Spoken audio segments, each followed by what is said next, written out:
And then Hi everyone, and welcome to Hanging Out with Mad Mimi. This is our very first episode of 2015, so we're so excited that you're here. And sorry, we're a few minutes behind, but we'll make up for it because there's lots of freebies here for you guys, so don't even worry. I'm Mira, and as always, I'm here with Becca. Hello. Hi guys. And our wonderful guest this week is Janine Gregor, virtual assistant and author of the RFP transformation. And so we're going to be talking about RFPs and how to keep your client funnel full and activities and tips and tools you can use in order to network and keep your business flourishing. So for anyone who has New Year's resolutions about their client activities, this is the episode for you guys. If you guys have any questions, we would love to hear from you. There's been a change in the interface, so we keep saying to click that Q&A button at the top, but you're actually not going to see a Q&A button at the top. What you will see, though, is a little grid, and if you click that, you'll see a Q&A button. So sorry it's a little more complicated than it used to be, but that's where you should find your Q&A button. So click there and submit questions, and we'll answer them live. And I'm going to pass it over to Janine. Thank you so much for joining us this week. Thank you for having me. I really appreciate it. This is great fun. I have a lot of information to cover today, and I really want to start out giving everyone a reason to grow their business and start their business off strong with using requests for proposals and RFPs. So that's my goal today. And if you can take one tidbit from me and use that to get your new client for 2015, I would just make me so happy. So yeah, thank you for having me. I'm really glad to be here. Thank you. We're so glad. Thank you. And so I'm not sure if everyone's so familiar with VAs, virtual assistants, and requests for proposals, RFPs. We've mentioned these few things. So I'm wondering if you can tell us a little bit about yourself, how you got into this, and go over these sort of basic terms for folks who might not be familiar with it. Sure. I am a virtual assistant, as you mentioned. My business name is Your Virtual Wizard. I've been in business since 2006. Primarily, I work with speakers, coaches, and authors, and I handle mostly social media marketing, internet marketing, and I work with their newsletters, and I also act as a business consultant to a number of my clients as well. I got into the business primarily out of necessity, and that really comes down to the fact that I couldn't find a job. My husband and myself, he transferred his position from New Jersey, where we're originally from, so you'll hear a little bit of an accent that I still haven't lost yet, and we moved down to the Gulf Coast of Florida, which is where I am filming from today. And we've lived here for about 10 years, but when I made the move, I was unable to find a really good opportunity, and I wasn't really willing to commute to a job, and that was really a big factor, because the last position I had before we moved, I only lived about half a mile from my job. So I really felt that was an opportunity, and it was a time in my life that I really just didn't want to put that back into, because it really improved the quality of my life not to have to commute. So with that said, I decided that I would explore other possibilities, and so I became a virtual assistant, not really knowing what one was in 2006, and I signed on with an agency, and I started with real estate clients. My background is marketing and retail marketing and management, so I thought I could use some of my skills, and I was a computer instructor as well. So with that said, I started with this agency, and I typically had real estate clients, and this was during the real estate boom. And what happened was, the agency took an enormous cut from my earnings, and over time I thought, I really could do this work myself, and I can charge my own fees. But what the working for the agency did was it gave me the opportunity to work virtually, which I hadn't done before. And it also helped me to manage my time, and it also gave me an opportunity to track my time. But with that said, so I stumbled along in the beginning. There was not very much out there for virtual assistants in 2006, 2008. But I did come upon a website, which I am a community leader so many years later now, called Virtual Assistant Forums. And it has been my home away from home, for sure. It's really my go-to place for just about everything. And that is where I learned to start my business. And I learned and asked questions, and people responded, and that's exactly how I started. And from there, I just kept going and going and going. And I was with real estate, as I mentioned. However, the market tanked. And I went from about 10 or 15 clients per month to about 2. So I said, well, I need to rejuvenate this business because I'm just not going to make it. So I needed to switch my target market. And I didn't really know how to do that because I knew I wanted to work with speakers and coaches and authors, as I mentioned, but I didn't know how to make that switch. So I came upon requests for proposals. And these appear for free on virtual assistant forums, and I list that in a number of my slides that I'll show you. And I started to apply for some submit proposals to potential clients, also known as PCs. That's the acronym for it, and I use that acronym, and people started to respond to them. And then there were some that I didn't receive a response to. And so as time went on, I decided to perfect the system and submit proposals based upon trial and error. And as time went on, people asked me to start writing a book about what I was doing because I was getting clients. I was getting clients not fairly easily. You know, it is work. I mean, it's still work, but I had a system down. And so I'm here today because Mad Meet Me is a part of that system. Thanks to Dean, shout out to Dean, and I can't thank him enough. There's an email guide that I have referenced that he wrote that's in the book, and I offer that as a free download. So then you contacted me, and I'm here, so I can give you the whole full story, and at least give you some idea of the process and what's required to put out a good proposal and. And get people to notice what it is that that a virtual assistant has to offer. So that's where I am.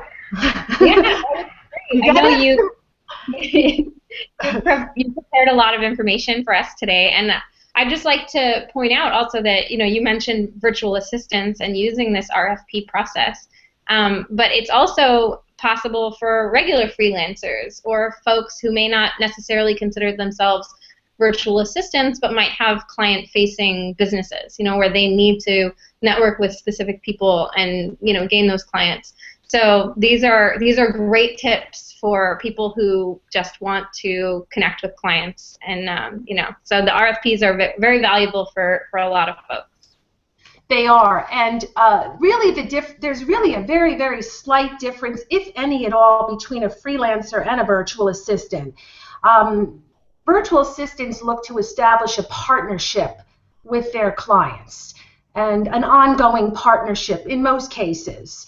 I do the work. I do the social marketing. I do social media marketing. I do the book promotions. I do these things for my clients. But we also work together to come up with a strategy.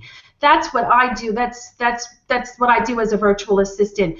A freelancer can do the same thing. I mean, it's not so cut and dry.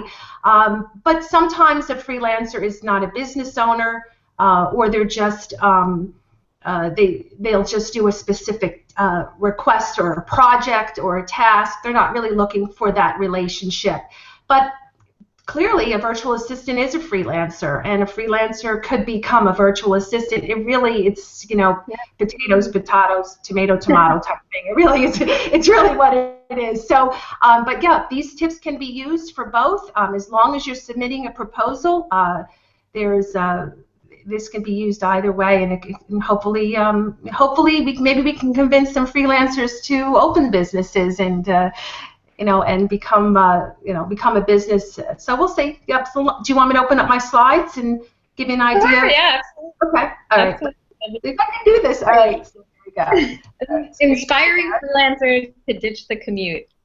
Everybody become work from home. It's the best. It is the best. And it's not a life I would ever give up. It really isn't. It's wonderful to be in control of your time. So so I gave you my introduction, and this is my intro slide, and you can reach me at yourvirtualwizard.com. That's my main website for clients. And this is the name of my book. It's the RFP Transformation. Take your virtual assistant proposal from blop to bling. And this is what I wanted to just start with. What are requests for proposals specifically? And really what they are is just an online VA or freelancer seeking system that is it's in a fill-in-the-blank format, and I'll give examples as we go on. And they are obtained through specific industry-centered websites. In my case, I go to virtual assistant websites for these requests for proposals. So what it is a client or a potential client or a PC, as I mentioned, is interested in working with someone with specific tasks. Specific expertise, and so they place this. They actually initially, like, it's placing an ad online, and then the individual who's interested in that work would come along and then submit a formal proposal telling that particular client what it is they can do for them. So I ask, who initiates the RFP? A potential client indicates that they're searching, as I mentioned, for someone to perform specified tasks. And they also indicate a particular rate that they want to be charged. And this work should be completed. Sometimes they put down within a certain date, or they're looking for an ongoing relationship. And I'll show you examples that'll become a little clearer. The proposals itself that a virtual assistant or a freelancer would then write to the particular client, or the PC, would be in the form of a business letter or an email, in whatever manner the PC requests. So if sometimes they'll ask for a business letter, sometimes they'll want a Skype phone call. Whatever it is that the client wants is what you're going to give them. Sometimes they want attachments. Sometimes they want a download. Sometimes they want to, they don't even want a letter, or they want a phone call. So whatever it is, you just need to give it to them. That is so important, because following directions is key to whether someone will really read your proposal or look at your proposal.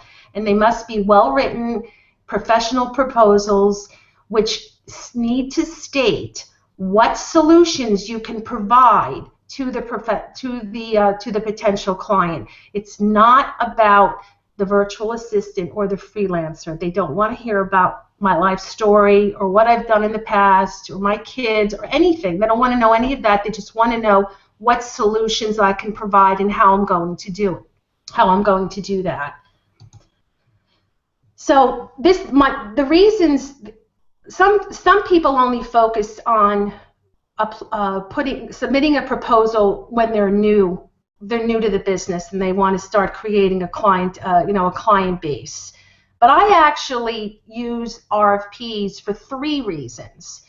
For the same reason that I explained, I wanted to change my target market from real estate.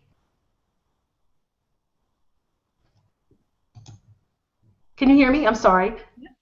Yeah, right. When you wanted to change your target market from real estate. Right, from real estate to speakers, coaches, and authors. That was the first reason. Another reason is to build a new business and to find clients immediately. There's no doubt there is great value in that. So if you have a business and you want more clients, then this is the way to do it. And then also what I use it for is to keep my marketing funnel full. So I will go in, even though I have a good roster of clients and I'm busy, I go in and I continue to fine-tune my proposals. I continue to fine-tune my consultations, my client consultations, and I maintain and I add them to my network. So it is really for seasoned VAs or seasoned freelancers, for new VAs, and for people who want to continue to network. And I'll tell you how. There are ways that I do that. So I wanted to discuss the request for proposal. Today I'm only going to recommend 3 sites. Just for today's presentation purposes. There are free and there are paid sites to find proposals. I'm going to give one of each. I'm going to give you a few of each, but my book has a complete list of, or a really good list of different sites to go to for RFPs. The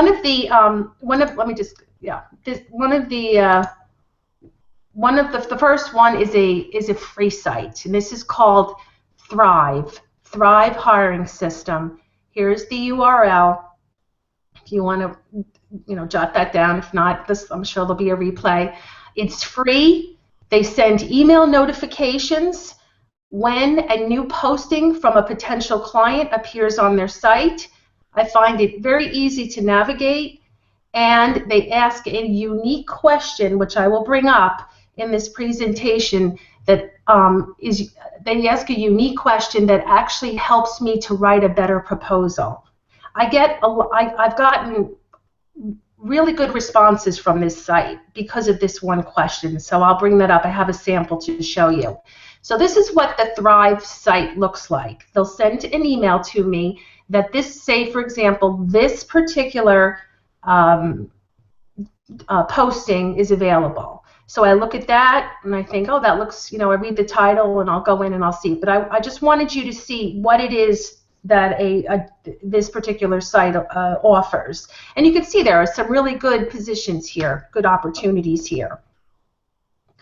From here, I'm going to give you I'm going to give you exact. So for example, here's say this is a position that you'd be interested in. This is what the actual RFP looks like.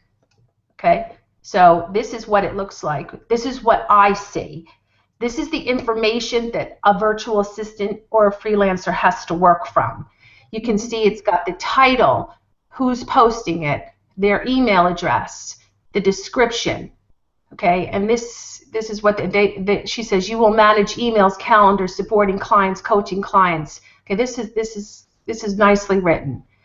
This is what she's looking for. These are the desired skills. This is what she wants to start at. She believes she can do 3 hours per week, and the budget is to be determined.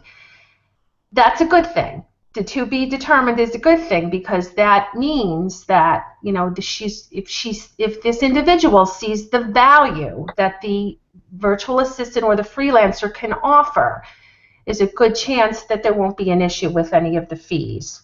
I like that, because if they lowball, it's a lot harder to work. And I don't really discuss fees too much, but truly my advice is whatever your fees are, whatever they may be, just present those as your fees and stand up to it. That's as simple as that. If they don't want to pay, then they don't see the value, and that's really the case. That's the only you determine the fees. Don't let a potential client dictate them. The availability and so on and so forth. So she, this is a very nicely written RFP. I think it's pretty clear. This is from the Thrive system. And then just to show you behind the scenes, this is what the, let me just make sure I got the, okay, this is what the actual client completes when they go to the Thrive system. And you can see here that they fill in all of this information. Here, the titles, this is the behind the scenes, and they can check off all these different types of skills that they're looking for, services that they're looking for. And I'll give you, this is the second page. And they're looking for more. Now, the drawback to a checkoff form, there are 2 types. There's a free form RFP and there's a checkoff form, is that I have found that sometimes clients will just wish list the whole thing. They'll just go right down the line. They want everything. They see in 2 years they're gonna, in a year they're gonna want social media management, and sometimes it's just overwhelming. Sometimes they don't always stick to what it is they're looking for. They have, down the road they're looking for somebody to do something else. And so to the virtual assistant who's looking at the request for looking at the proposal, it can become overwhelming. And consequently, some VAs may not even submit their proposal thinking that they don't have a stand a chance. But my philosophy is that if I have at least 75% of the skills that the potential client is looking for, I'm still going, especially the main skills, especially if they're looking for main technical skills. I'm I will definitely, and I have those, I will apply. If they're looking for somebody who is adept in Microsoft Excel and I'm not, I may not, submit a proposal for that. But if they check that off, I might find out how advanced they want. Do they need an advanced person? So my advice is don't get too scared, or not scared. Don't, give the RFPs a chance. If they check off everything, they check off everything, and then just submit your proposal the best that you can. This is what I like about Thrive. This is that question I was asking. This is the question that has helped me to personalize and customize my proposals. They say, my favorite kind of person to work with is. And I love this because it gives a great, it's an opportunity for me to read what they're looking for, and do I fit that match? Let me see if I can give you an example. Let me go back to the proposal itself. Here it is. She wrote, my favorite kind of person to work with is super friendly, happy-spirited, and looking for team players.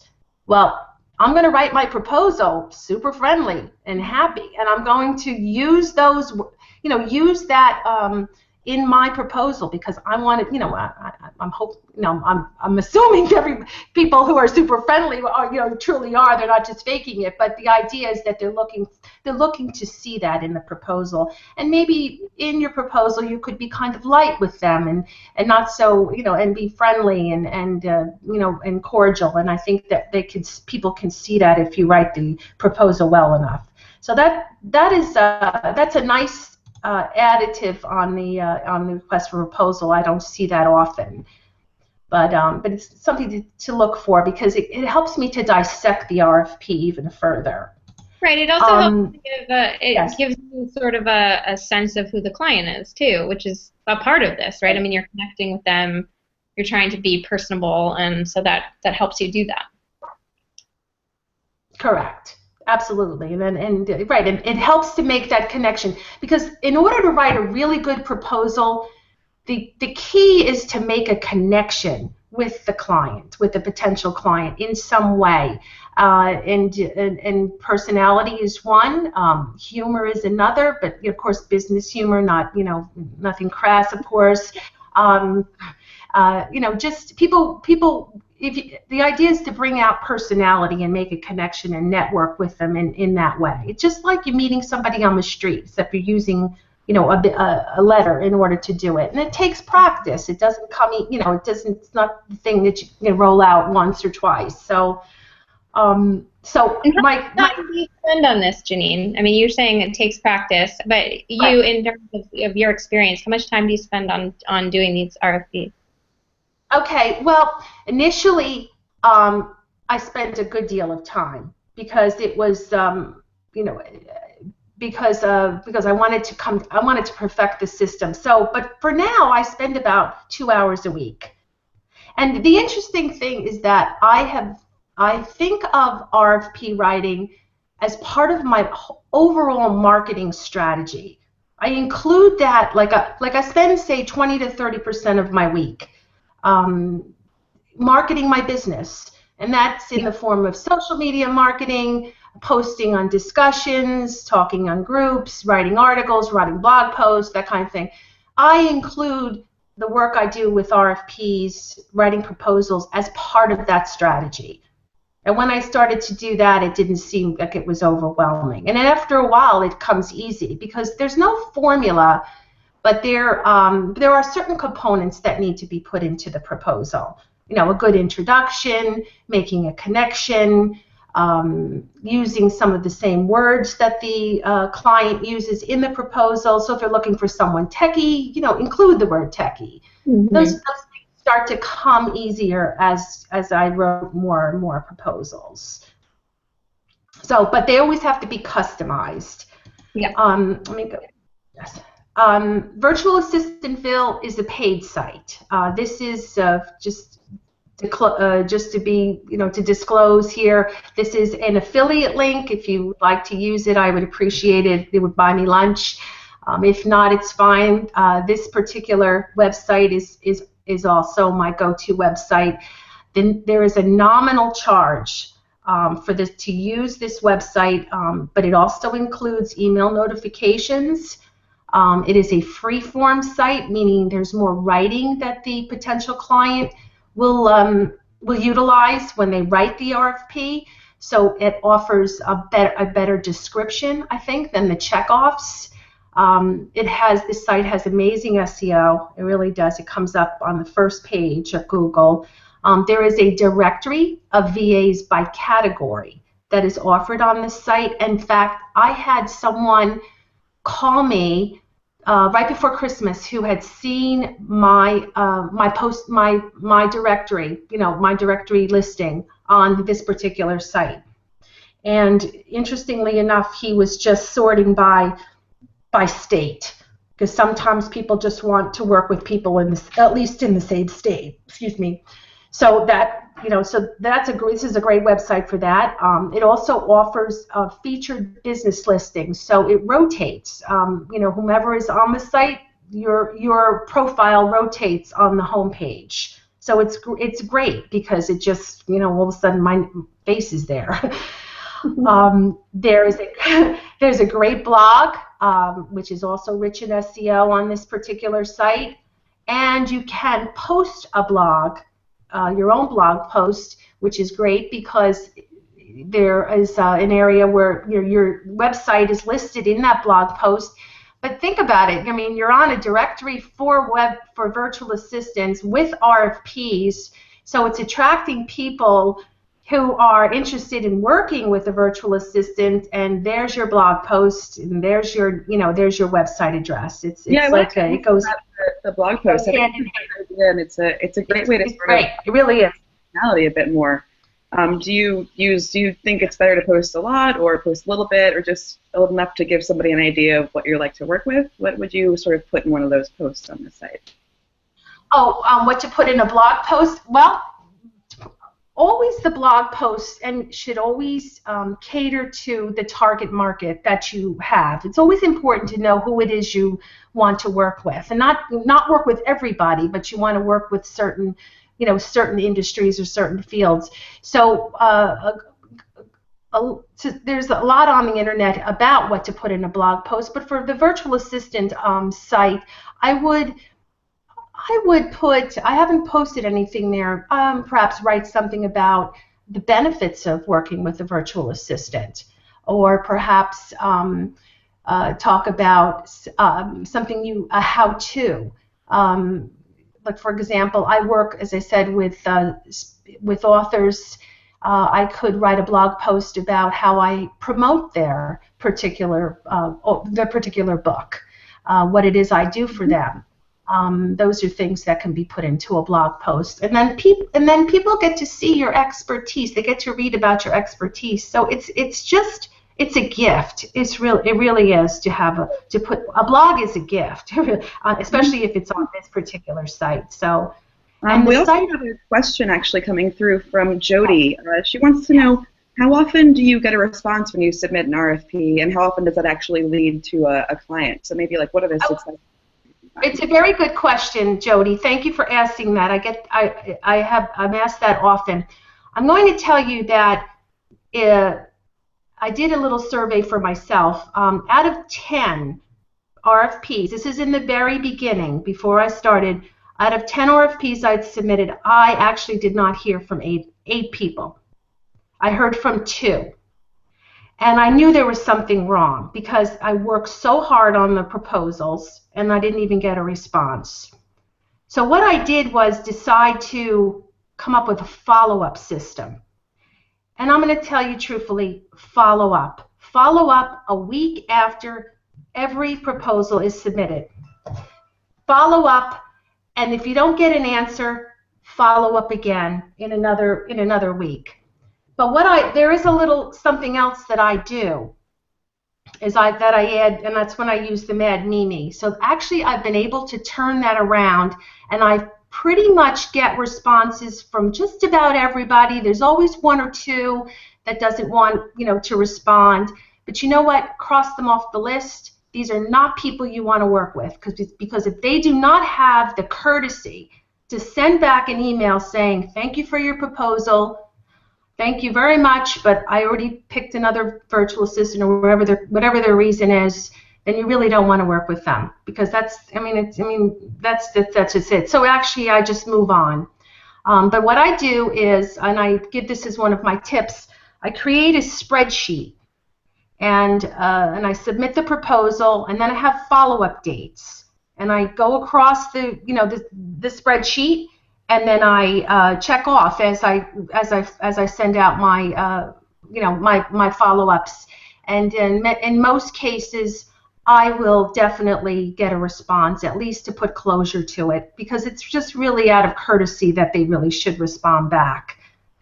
So that's what I do. So right now I've turned that around. It used to be bad. I'm not going to tell you, and it was very discouraging. It's one of the reasons that RFPs are not often used, because it's like a gamble. It seems like it's a gamble. But if you have good follow-up skills and you can capture those email addresses, and I'll explain that to you, I've been able to turn a good deal of that around. So now just once in a while people won't respond. Does that answer your question? I think that sounds good. Thank you. Okay. And just I want to mention for Virtual Assistantville, the site owner posts RFPs on Virtual Assistant Forums, which is the other free site, and she also posts the RFPs on social media. So she's very active on the site, and she's very good about promoting this site out to potential clients. It's really worth every penny. So. Let me just give you real quick on this one. Let's see. This is that was Virtual Assistantville. This is what a proposal, an RFP looks like on Virtual Assistantville. You can see that there's more information offered. I like this because what I do is I print these out. If I really feel this is a great opportunity that I'm interested in pursuing, and I will sit there with a highlighter and I will highlight different words and extract information. That doesn't take me very long, and then I use those words in my proposal. And this is also one here where she's looking for negotiable, so that's a good sign. So this is what the client sees, or the potential client on Virtual Assistantville. Pretty easy. She does have a check-off area, but there's only 5, so it's not so overwhelming. I think I skipped a page. There it is. This is the first page. This has all of their information. It's more free form. Again, it offers some creativity in letting the virtual assistants know what it is that they're looking for. Mm-hmm. So those are the two that I'm and then Virtual Assistant Forums has RFPs for free. So I'm going to, and then there's my book lists more. I even talk about being able to take a traditional job site, such as Career Builder, Monster, Jobster, those kinds of sites, and turning them into virtual opportunities. I've been able to do that. It's been a challenge, but I've been able to change people's minds about hiring, traditional employees. A good deal of what people want can be done virtually now. And how do you go about doing that, Janine? About changing regular job postings into sort of proposal opportunities? How do I feel about it? I've been able to do it. I'm sorry. How have you actually gone about doing it? Like, what are some strategies? Well, there's a there's a whole, let's see, what's the word I want to use? There's reasons for using virtual assistants or using anyone that's virtual, and the money savings to the employer is great because they don't have to pay for vacations, they don't have to pay for sick days, they don't have to pay taxes. It's all very that they don't have to pay for coffee breaks. I mean, I only bill for what I work. I don't bill for for anything else. I only bill for the time that I'm on their job. So the argument is very strong. It's financial. Additionally, people like the fact that you can concentrate solely on their job. Whereas sometimes if they hire a traditional person, that person works for several people. So that was another one. But people don't realize things like social media really can be done virtually, and yet that I was able to secure an opportunity with a real estate developer who was actually looking for a social media person to come into the office, and there was really no need for that. So it's putting together a strong proposal, explaining what it is you can do, how you're going to do it, how you're going, what are the best arguments for hiring virtually, and submitting that, professionally so they can see, and then having the business presence, having a great online presence is extremely important. Making sure that the business, my virtual business or anybody's virtual business, is in order. All my posts are in order, my blog posts, my social media, everything projects a professional appearance because people will Google and they'll look around and see who you are and see what it is you can offer. So that is key to also being able to present or try to turn around a traditional position into virtual. Mm-hmm. I just want to interject really quickly and say, everyone who's watching, don't worry about these URLs that are going by, because we will put them all in the description and in the YouTube summary as well. So we'll have them for you, available for you. So don't worry. Okay. Okay. Am I going too fast? No, we just had a question about it, so I wanted to reassure everyone that it was going to be okay. We're going to provide the links, and it'll be fine. Okay. Miri, you had asked me for 3 tips for writing and winning a proposal, and I have so many tips. In fact, I supply 35 tips in my book, and it was hard to select 3. So if I have more time, I'll go past the 3, but and a couple of them we already went over. So just carve out two hours per week just to work on RFPs. That's the only way to do it. Get on and sign up at Thrive, have the email notifications come in, and then have them come in. This is another tip. Create a Gmail address or some other random address, and just make it an RFP. So you can call it Janine's RFPs at gmail.com, and use that particular email address just for RFP signups.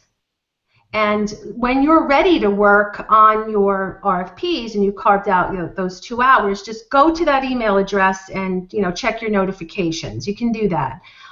If you prefer to have your notifications come in immediately, you can do that as well. But I found that it was easier to manage if I set time during the week and then I also went to one specific place for them.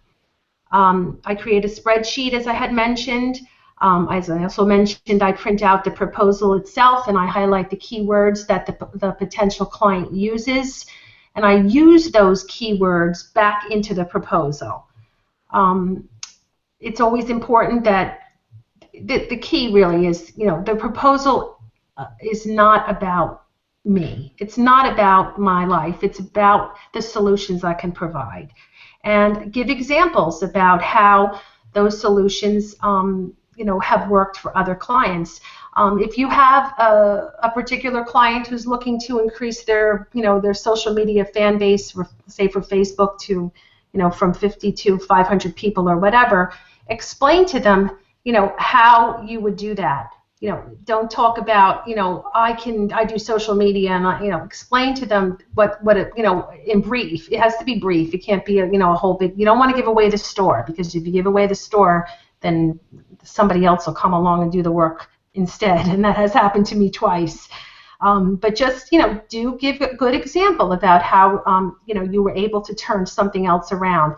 If the RFP says they're looking for someone with initiative, give examples of initiative. I had a client once who she's a speaker. Actually, she's still my client. Who's a speaker, and she wanted to collect email addresses at every one of her speaking engagements. And she used to do them on paper. She used to hand out, paper. People would write their email addresses down, and that became such a mess. So now I said to her, well, do you have your phone? Just pass your phone around and start having. And she wanted the email addresses to go directly into MailChimp. So she didn't want to give everybody a link or a sign-up link for them to go home and do it. She wanted those email addresses right at that time when she was giving the presentation. Mm-hmm. So I just suggested to her, just pass your phone around and have people input their, and that's exactly what she's done. And then I uploaded those email addresses to the MailChimp and sent out emails. So that's what I included one time in a particular proposal, and I explained to them that I took the initiative to come up with some ideas for a particular client. There was a problem, and I showed how I provided that solution. Research the potential client's sites extensively. If you really like an RFP and you really feel you can do the work and this excites you, go to the client's website, social media, blog posts. Look around, poke around, get a feel for the company, look on Yelp, look on everywhere, get an idea of where they are, what they need. A lot of times I can, a particular client, maybe they didn't have the social media presence. Maybe they were missing social media on their website, icons or whatever. I mean, that's a good suggestion to make, and explain to them how it is that you can put that on their website and help to grow their business that way. But you only know that until you do the legwork. And then, most importantly, follow your instructions for submitting the proposal, and do that to the T, because if you don't follow instructions, that's the first sign that they're not going to want to work with you. Even if the email subject title is supposed to say social media marketing manager, and then my name, and then my company name, type it out just that way, because they won't even look at it if it comes in, incorrectly. Well, one of the secret tips I wanted to share with you, and this has to do with Jody's question. One of the things that I started to do I wanted better responses, because here I am working really, really hard on these proposals, and then, people would not respond back to me. And I just felt that it was starting to get frustrating. So what I did was I created, this is why I love MedMimi, I created an email list for a newsletter. And in my follow-up with these particular proposals, when people, and this is just a short email, I ask them to add their name to this email newsletter list, whether they were going to work with me or not, because I looked at it as I spent the time trying to network with these people, and they're business owners. They were looking for a virtual assistant. They may be looking for another one in the future, and let me capture them and nurse that lead. Sometimes people are not ready to make decisions right away. They'll post an RFP and they don't need somebody for a month. Maybe they went with somebody else because they were, less expensive, or whatever their case is. But the idea that I thought of was to capture that information. It's there. I have it. I have their name. I have their email address. I just needed their permission. So that's when I asked Dean about grabbing me this book. And everybody can get this particular book. I have it uploaded to my website here at this address, and I also included in the book. And so I suggest that if you're going to follow up and you haven't received a response, at the very least ask them if you can offer a newsletter Ask them if you can add their name to the newsletter list. And what this does is it helps to nurse that lead, it helps to continue to network, and you actually can get referrals. And the reason I say this is because as my newsletter started to roll out, and of course the newsletter has to have information that's useful, to a particular client. And usually I roll out social media information or free software or free software tips or things like that. These people will remember your name, and that's why I loved this. This is why I got the responses back. This is why people responded back to me. In fact, people who I never heard from after I submitted a proposal would email me back telling me they loved the newsletter. And they, in turn, would refer my name to someone else. And so it's key. It really is key. So that's how I got with Mad Mimi, because it's such an easy program to work with, and it's really a beautiful email program. So if you're interested, that's my secret tip for today. Add that to your contact information in your proposal. That you have a newsletter. Add that link, and also you can say in your final follow-up. Thank you very much for responding to me. I appreciate it. May I please add your name to my newsletter tips or my email list, where I offer valuable tips for social media or whatever it is that you're going to offer. So that's my little tip for today. This is what sets my system apart from other RFP systems that I've read, is that I try to capture further information from the initial proposal. And I got to say, it's a great strategy. It really does, keep you at the top of mind for everybody you've communicated with. Once they agree to be on your list, they sort of agree to sort of continue this relationship further. And it's such a good way for anybody who runs any kind of business, really, to just sort of remind these people that I'm still out here, I'm still providing you with some awesome tools, and you're going to be the first person they think of. And it's such an important thing to do, and it works great. So I'm glad you're using those tools. Thank you. I'll tell you something. Nearly 100% of the people that I email with follow-up, want to be on the list. They really do. People like newsletters, and I make my newsletters nice and short. It's just a couple of things. It's a note from me. I don't do a lot of promo in it. I just make it as valuable as I can. And my name stays in the mix. That's really what it comes down to. And then in the future they call upon me, and whether I want to work with them or not, or I often refer people to other virtual assistants because of the newsletter. So it's really been a great system. It's given me some relief from the frustration of not getting a reply. So. Yeah. Are there any other questions? We don't have any questions in the list right now. People, you're more than welcome. If you want to get some in towards the end, just click on that little grid and then click Q&A, and you can type in your question. And then we did promise you some freebies, so here they are as well. And we'll add these also to the description and to the follow-up as well. But if you go to Janine's site at vatransformationseries.com, then you can sign up and get a free chapter of her book. The book is amazing, and if you have any interest in what Janine has been talking about, which I assume you do because you're still watching, then I highly recommend the book. It has excellent tips. So you can get a whole free chapter just for signing up for her very useful newsletter, which she just mentioned. And then we'll also provide a link for you where you can get a download of 10 RFP tips from Janine, as well as 20% off the book price with the code RFP20. Awesome. So that will be going out as well. Stay tuned for that. The free download for the chapter is exclusive is exclusive to Mad Mimi. I haven't given the chapter away until now, so I'm really glad to. I'm really happy to be able to do that. So, yeah. Just have to leave me your email address. That's it. All it is a sales page. and I'll be happy to send, and then a link will go out for the free download for the free chapter. The RFP tips are available. That directs you to virtual assistant forums, and that is where I am selling the book if you're interested. But the tips are great, so they're yours for free.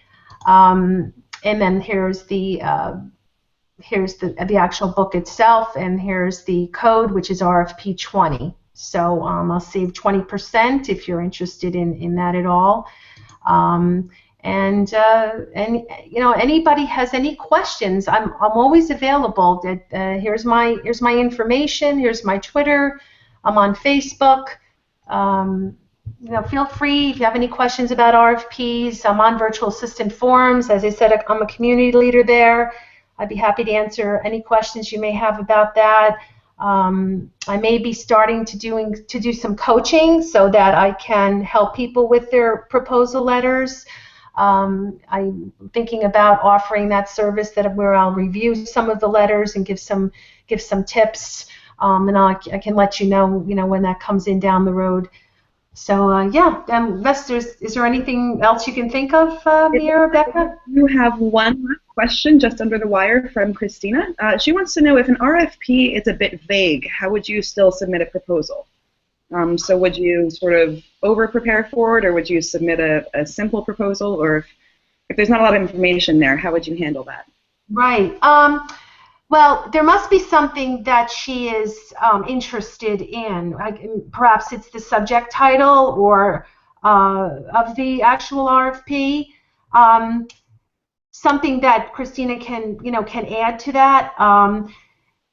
What I would do is I would write the best proposal I could based upon the information that is available. So if you're just going by the subject title, so say if it's social media marketing, but they don't say what it is, I would submit a very robust, as much as you could, information based upon that, about what you've done in social media marketing, and then offer to speak with them, to discuss it further. That you're interested, show an interest in their in the proposal, in this particular opportunity, and ask if you can, take 10, say like 5, can I set up a 15-minute, consultation? I'd like to go over some things with you. I'd like to find out what it is you're looking for. People love to be asked what their goals are.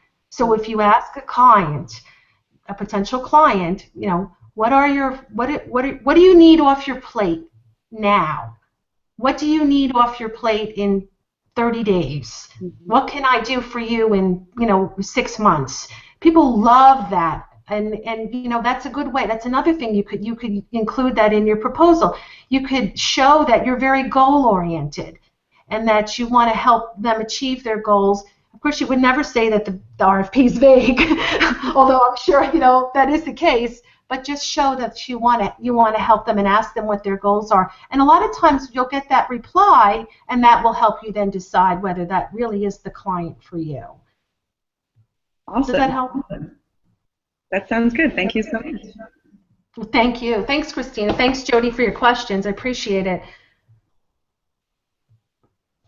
All right. Dawn is also giving the thumbs up for VA forums. She said she's been a member there since 2008, and that was her first go-to for her virtual paralegal biz. So she also says it's a great site if you don't already belong. So everybody head over to VA forums and join up. Yes, it's free, and in order to access the RFPs, you just need, like, I think, well, this has changed a few times, but maybe just 20 posts. Just have to share 20 posts, and then you have access to the RFPs, and they're posted, and also join VA Forums Facebook page too, because she posts the RFPs on the actual page itself. So that's a great way to get notified of RFPs. The early bird does get the worm. I'm not going to say that. The faster you can get your proposal in, the better. A lot of times people post a deadline. That they give it a week. But if you get your proposal in early, if you get it in reasonable amount of time, a day or two or so, there's a good chance people will read it right away, especially if when they start to come in. Some responses, people will get 10, and those are easy to filter through, and then really good opportunities will get more. There'll be 25 or 30 responses, and they're hard to go through. It takes time for clients to go through them, and hopefully they have a VA that's helped them do that. But have to give them some time to get through those proposals. But a good email address, a good email subject title sometimes can open stand out from all others. A beautiful letter, crafted professionally. And with great attachments. I include testimonials in my proposals. I'll include links back to my website where I have testimonials posted. So especially if the position is an opportunity is for a speaker, and I have a testimonial from a speaker, I will actually include that link in the proposal so that the potential client can see that I've worked with speakers before. So that's another tip. So yeah, it's really a great way to it's like I said, seasoned or new VAs, and just to keep the marketing funnel full. Great. Well, Janine, thank you so much for your time today, and thank you everyone for watching. I hope this was all very helpful, and all the information that we went over in summary, as well as all of those URLs, will be posting on the event page as well as on the YouTube description, which will show you how to get to that as well. So you can watch it anytime you want on YouTube. It'll always be there for you. So that's it for today. If you have any other questions, you have Janine's contact information, so you can reach out to her, or you can reach out to us at Mira or Becca at madmimi.com, and we'll see you next week. Thank you. Thanks, everyone. Bye. Thank you.